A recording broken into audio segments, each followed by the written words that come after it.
Salut à toutes et à tous, ici Niku, bienvenue. Odyssey est le nom de la prochaine extension d'Elite Dangerous qui devrait sortir début 2021.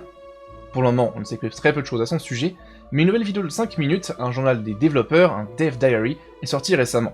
On va donc pouvoir éplucher tout ça ensemble.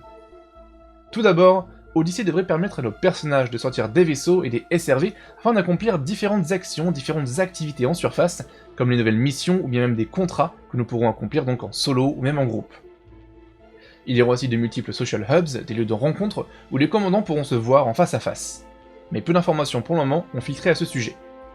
Entre autres, nous aurons aussi des avant-postes qui seront disponibles pour les commandants sur lesquels nous pourrons acheter de l'équipement comme des armes, des armures, des modules, des outils peut-être, afin d'améliorer tout cela aux ingénieurs.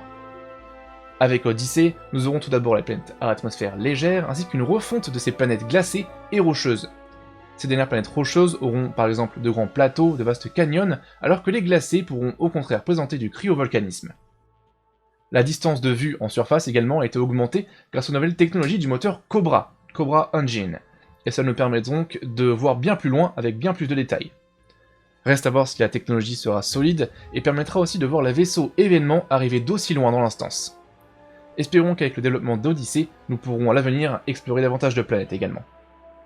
En effet, le moteur Cobra Engine est aussi utilisé sur les autres jeux développés par Frontier, et les textures très intéressantes comme des effets de neige, de la végétation et même de la faune pourraient alors être envisageables.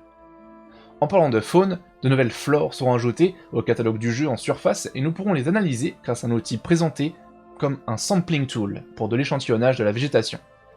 Ces échantillons récupérés, nous pourrons les revendre sur les stations afin de récupérer diverses récompenses.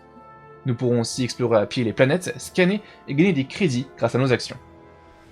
Peut-être même pourrions-nous atterrir sur la Lune, comme l'aurait sous-entendu Pierce Jackson, le game director d'Elite Dangerous, le jeu, en annonçant vouloir nous donner le même sentiment qu'a pu avoir Neil Armstrong lorsqu'il s'était posé sur la Lune. Ce n'est pas confirmé, mais qui sait.